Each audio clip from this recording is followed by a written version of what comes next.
Pourquoi aucun journaliste, aucun ministre, aucun expert, aucun homme politique, de l'extrême droite à l'extrême gauche, ne s'étonne-t-il de cette situation?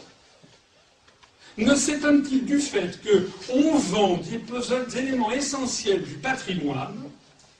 Je vois, le patrimoine de l'État, il y avait des hôtels particuliers qu'on vend et qui rachètent. Des fonds, pas toujours américains, il y a aussi des fonds étrangers, venant par exemple des pays du Golfe, mais des fonds souverains, notamment des fonds de retraite d'un pays qui est infiniment plus endetté que nous. Pourquoi personne ne pose cette question? Il y a une réponse.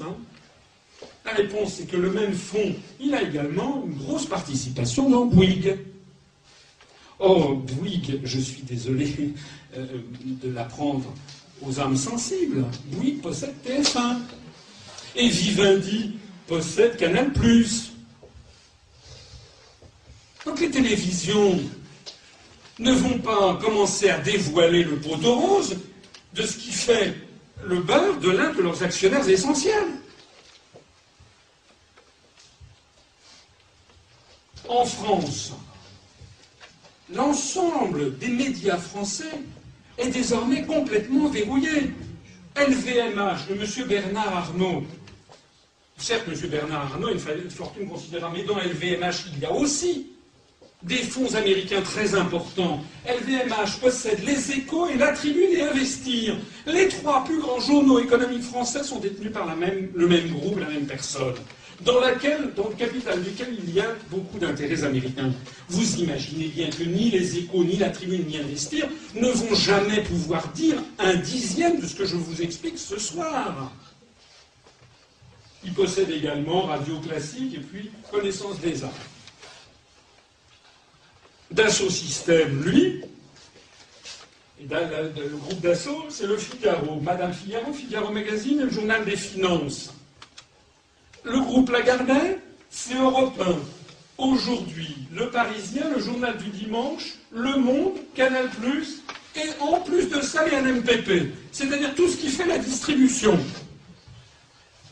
Ajoutons à ça le groupe Bertelsmann, qui possède toute une nébuleuse de magazines en France, et nous avions le verrouillage de plus en plus perfectionné des médias, complètement investis par des intérêts américains, qui jamais ne vous diront ce que je vous dis ce soir, et qui d'ailleurs m'interdiront d'antenne.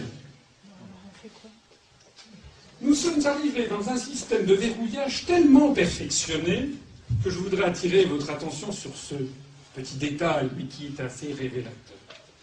Figurez-vous qu'il y a une petite société qui s'appelle Consileo. Bon, ça n'a l'air de rien. Quand vous consultez le site internet, c'est la conception de stratégies collaboratives, la modération de communautés en ligne, l'animation d'espaces collaboratifs et la mise à disposition des plateformes collaboratives. En gros, ça veut dire quoi? Ça veut dire que cette société, elle modère les forums sur Internet. Vous savez, quand vous êtes, pour ceux d'entre vous qui allez sur des sites internet, des Échos, du Nouvel Observateur, vous pouvez participer.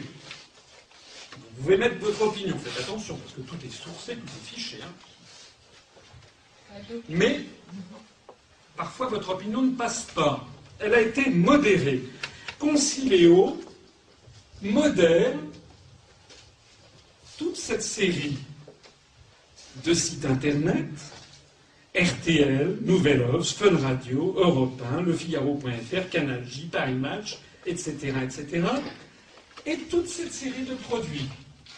C'est-à-dire que toute la presse française, apparemment la plus contradictoire, Libération, Le Figaro, Match, RTL, Europe 1, TF1, etc., etc., que tout est modéré, entre guillemets, par la même société, Consileo. Consileo, introducing you to the marketing challenge of the 21st century. C'est une société américaine.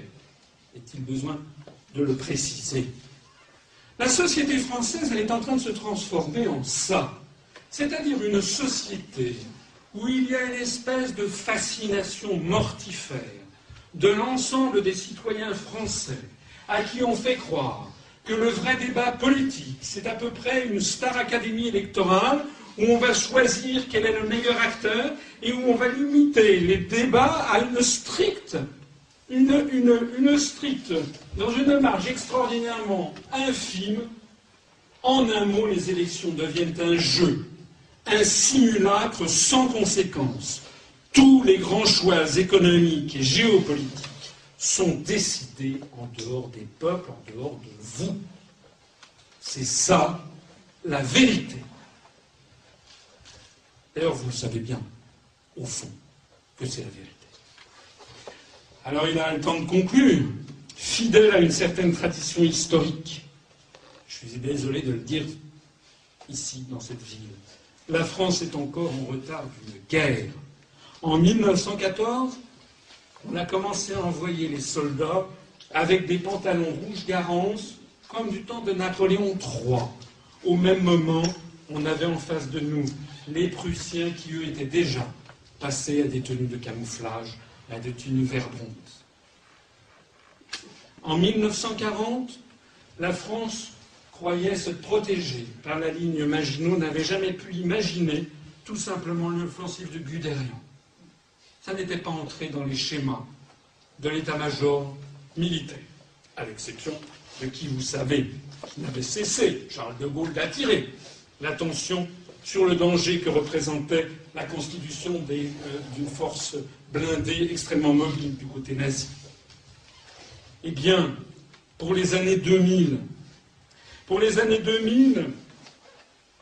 nous sommes dans une nouvelle guerre. La guerre du XXIe siècle, celle dont je vous parlais, pas moi, Mitterrand, en préambule de cette conférence. C'est une guerre invisible. Les armes, ce sont les médias. Les cibles, ce sont nos cerveaux. Les tactiques, c'est l'intimidation et la désinformation. C'est pour ça que c'est une guerre invisible. Il n'y a pas d'armes visibles. On n'a pas d'armée d'occupation visible. Il n'y a pas de destruction manifestement visible. Puisque ce dont il s'agit, c'est de changer le logiciel que vous avez dans la tête. La stratégie est de faire disparaître la France dans un glacis dominé par l'Empire américain.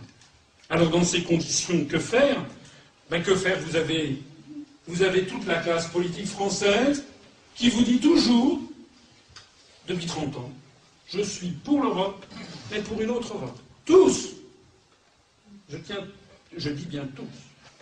J'ai à votre disposition des citations de tout le monde, y compris du Front National, pour ceux que ça intéresse, et de l'extrême gauche. Ils sont tous pour une autre Europe et pour changer d'Europe. Je conclurai personnellement en vous rappelant ce que disait Charles de Gaulle à Perfit. S'il fallait choisir entre l'indépendance et le marché commun, il vaudrait mieux l'indépendance que le marché commun, disait de Gaulle, en concluant, et ce sera la conclusion de ma conférence, au peuple français, redressez-vous. Merci.